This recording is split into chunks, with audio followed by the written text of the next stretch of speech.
It is recording. So I am beyond excited to welcome you to today's, whatever you call it, episode, where I get to welcome one of my very best friends in the whole entire world, who I've been friends with since seventh grade. So it's been, just like 5 or 6 years because we're not that old. And We're I, only in our like mid-20s, so you're only as old as Jack, so we're good to go. And I am so, so proud of her because recently she started writing articles for a magazine company that is specifically meant to empower women. And that holds a special place in my heart, considering how hard women work all the time. So when we get started today, Michelle, will you tell me a little bit about yourself, and then how you stumbled upon this magazine? sure. So my name is Michelle. I have a background in social work. I have a master's degree in social work, but I have two little kiddos, and the nonprofit I was working for sort of isn't open right now. So that would have been my go-to to start back into the workforce. But when I was still working for the nonprofit, I was doing some grant writing and I did some other writing just for the nonprofit, for in-house, for our families that we worked with. So when my kids were a little bit older, I decided that I wanted to just stick with the writing piece. I don't know why I felt like a calling towards it, and I just really started to love writing. So I was just looking for opportunities, freelance opportunities for writing. I found a couple of websites where they had like writing specifically towards like the healthcare piece, the social work, the mental health piece. And I just stumbled upon, at the time, the company, before they started the magazine, they were called Prosper. So I started writing, well, first, the whole interview process and all that stuff. So I met on the phone with Nicole, who was the person who started it. And it was just such an easy conversation. I just got this vibe from her right away that it was just something that I wanted to be a part of. So I pretty quickly started doing blogs. So it was a different focus then, before they started being like specifically a women's like magazine for entrepreneurs. But I started writing blogs, and then she decided to change her focus. So I just kind of morphed with her. And that's kind of how it started, just the beginning of it. And I love your writing. I am a little partial to you because I love you so much, but I definitely love the way that you write and that you articulate your words. And it's just, there's such a sense of pride in knowing you. Every time I read one of your articles, I get so excited because you are good at what you do. And writing is definitely your calling because you are so good at it. And your most recent article is Toxic Positivity. And I always fumble over that word. But it's true. Our focus is so much on just be positive and, put your shoes back on and get at it, that sometimes people don't want to hear that. So what are some highlights of that article that you feel like people really need to hear right now? Well, I mean, it's been such a hard year and a half, and people are going through some really legitimate issues. The things I'm thinking about when I'm writing it are people are, like serious financial issues, depression, isolation. And that's what I'm thinking about when I'm writing this. And I'm thinking about how, legitimate things don't just go away because somebody told you to be positive. So I feel like it's also a piece of it is just, it's uncomfortable when someone you love is going through a hard time. It's, we don't always know what to say. We don't know how to comfort them. And the point of it is that we don't really like have to do that. You don't have to have the answers. We talk about this before, Nikki, like you don't have to solve someone's problem necessarily, as much as you just have to kind of be there. Sometimes it's just being there to sit with someone or to talk with someone.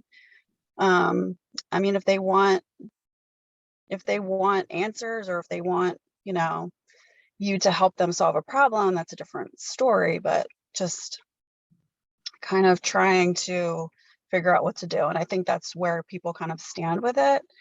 But I think we've all been told, oh, something's really hard. Let's just, if you stay positive, things will get better. And that's just in reality with the problems that people have, especially, in a global pandemic is what we've been going through. It just isn't always that easy. You are very, very correct. And it's more isolating for people to hear like, oh, you shouldn't be so sad. Well, guess what? Let me be sad for a little bit. Give me a minute. Right. And like we all know, feeling your feelings, like actually acknowledging and feeling your feelings is what is going to be healing.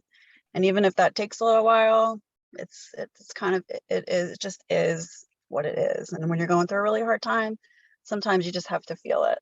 And that's the reality. Girl, I feel that. Trust me. Sometimes it's fun to sit and stew for a hot sec with your feelings. Yeah, it's kind of like the whole thing where like when someone passes away, you say, oh, they're in a better place. Like it's meant to be comforting. Sometimes it doesn't feel very comforting.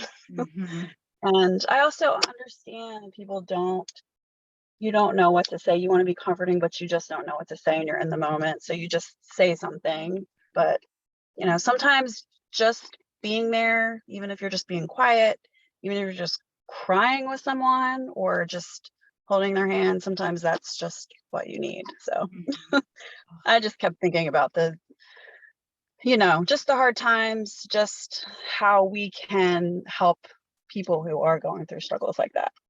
Yes. I've been there. You've been there.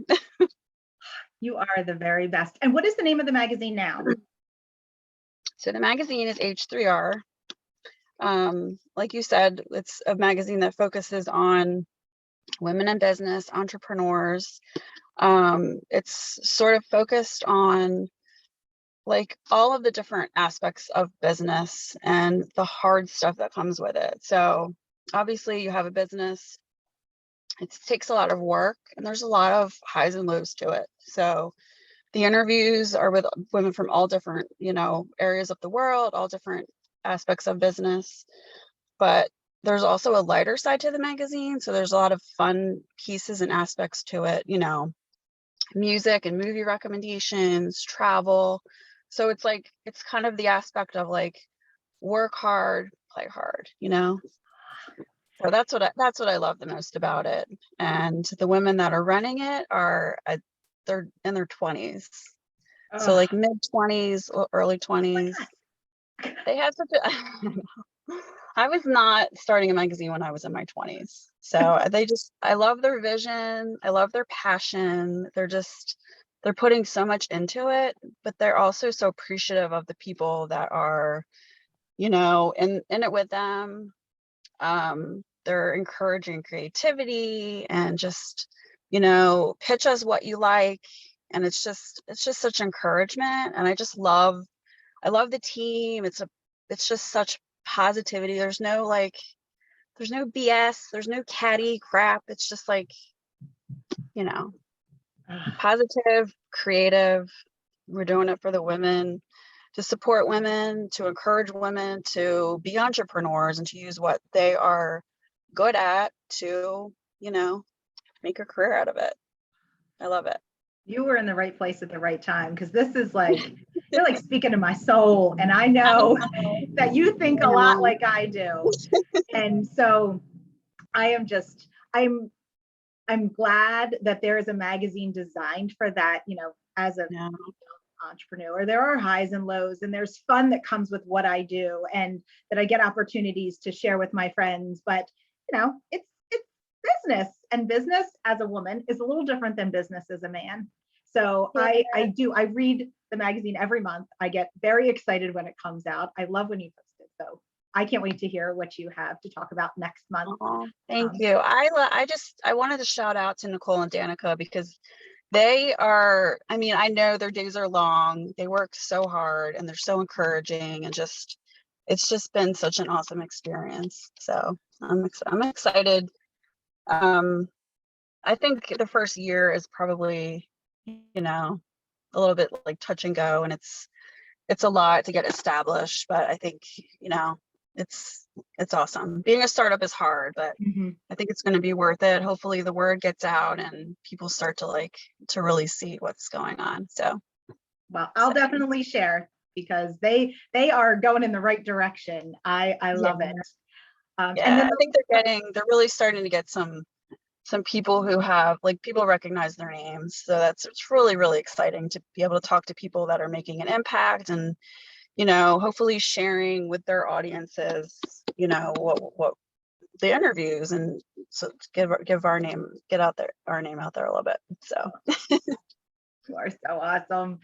And then, so one of the other pieces of being a woman is taking care of ourselves because we're usually the last person on the list Woo. to be taken care Yeah. of. So in Mary Kay, one of Woo. my favorite things to do is to love on women as much as I can and give them things that maybe they normally don't get. And one of the things that we did is the skin analyzer. And the skin analyzer really just kind of takes a scan of your face and then recommends products that are based on your skin type and some of the fun things that I recommended for Michelle. And this is one of my favorite products. And I actually just started using it again because it's a retinol product. And it recommended it for me too, because I did the skin analyzer same time you did. I But what didn't think retinol, 25-year-olds needed I know. retinol. Well, it's prevention. It's I'm just kidding. and it does help. It helps prevent those wrinkles. If you happen to have 4 children in the summertime and you get like skin discoloration, it helps get rid of that. Not that that would happen to us. But Mary Kay designed a system so that it minimizes skin irritation, makes you look fabulous. Like I noticed my skin is like a little shinier, like glowing more than it usually is, which I appreciate. It doesn't have dullness. And then the other 2 products it recommended that are some of my favorites because, pretty much if we're awake, we're tired. Yeah, that's just kind of how it goes. Each True. day we're tired. So soothing eye gel is one of my favorites. I keep it in the refrigerator and it has aloe and botanicals. And I like to take things from the fridge and put them on my face because it confuses the people in my house. But it provides instant soothing for your tired eyes. But this is my number one favorite is these eye patches because it's like fruit salad for your face because it's like berry and fruit extracts and they're shiny and sparkly and they go under your eyes. And it helps to bring all of your skin to the surface and get rid of those lines and tiredness. And you can use them twice a week and they're fun and I love them. And they're like little masks for under your eyes. Who doesn't need those? Again, we're all tired. Love it. Yeah. I will send you a free, sample of eye patches your way so you can walk around with them and, look like little smiley faces under your eyes. Your girls will love them. But Yeah. thank Love you it. so much, Shelly. I love Thank you so very you. much. And Thank I you thank so you much. for your time. And I Love will you.